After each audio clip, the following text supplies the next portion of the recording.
Discuss करेंगे, लेकिन एक बार आज जेपी मॉर्गन ने जो मेटल्स पर रिपोर्ट दी थी, एक बार उसे फिर से रिविजिट कर लेते हैं शरद के साथ। शरद बताएं। जी बिल्कुल, एक इम्पॉर्टेंट रिपोर्ट आई है जेपी मॉर्गन से और ये मेटल्स पे है और वो कह रहे हैं कि जो नियर टर्म में इम्पॉर्टेंट ट्रिगर होने वाली है वो रहेगी चाइना की रीओपनिंग।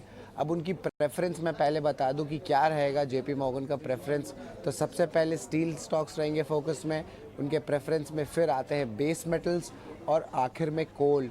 अगर बात करें तो जब रीओपनिंग होगी तो उसके कारण भारत के जो आपके मेटल स्टॉक्स है वहाँ पे एक अच्छी मूवमेंट देखने मिल सकती है, वो कह रहे हैं। और जो ओवरऑल चीन की डिमांड है वो भी बढ़ सकती है जिस तरह रीओपनिंग होगा। अब कंस्ट्रक्शन में भी पिकअप आ रहा है तो उसके कारण जो जेपी मॉर्गन की पिक्स है वो जो है स्टील सेक्टर में सबसे ज़्यादा बेनिफिट रहने वाला है। लेकिन कौन से स्टॉक्स है जो जेपी मॉर्गन के पिक्स में रहेंगे, तो सबसे पहला रहेगा टाटा और सेल आपके स्टील में। और अगर बात करें बेस मेटल्स में तो वेदांता, नाल्को और हिंडाल्को जैसे स्टॉक्स जो हैं फोकस में रहने वाले हैं। और हमने मंडे को खुद ही बताया था कि मेटल स्पेस में जो रैली हो रही है इसके जो है चाइना रीओपनिंग थीम का तो अहम रीज़न है ही।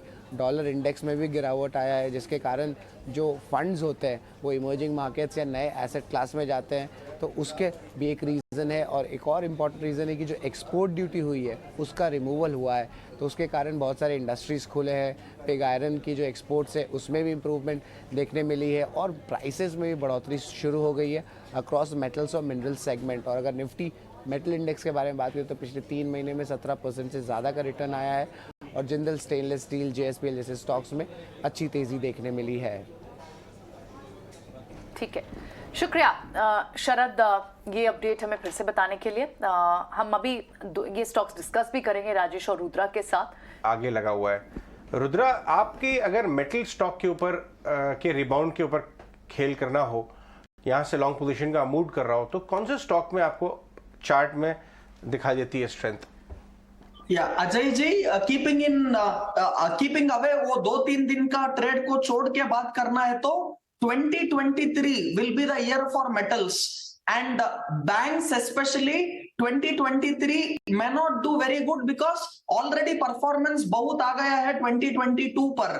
So metals पर top stock will be Tata Steel. Tata Steel charts पर बहुत strong support है around 108, 110 zone पर and current risk reward at 116 is very high. So मेरे को Tata Steel, if someone can hold it, I am looking at targets of 160 to 180 to come in the year 2023. And my second best pick in metal after Tata Steel will be Hindalco. Hindalco again can move towards levels of 600. This is the target I'm giving for someone who can buy to their portfolio. Or if you're a positional trader, month on month rollover karke, if you want to hold it in F&O, definitely metals will outperform the market in the year 2023, and my top 2 picks will be Tata Steel and Hindalco. However, banks and IT will definitely suffer for next 1 or 2 quarters. So I will wait for at least 1 or 2 quarters and then look at banks and IT. This is not the time to enter banks and IT, and this is my view for 2023.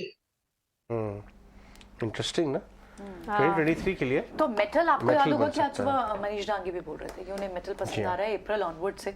और हालांकि अभी जब हम बात कर रहे थे हिमांशु जांगी से, उन्हें नहीं पसंद आया, उन्हें लगा कि अभी वो स्पेक कन्विक्शन नहीं बना पा रहे, लेकिन मेटल्स इंटरेस्टिंग होगा देखना।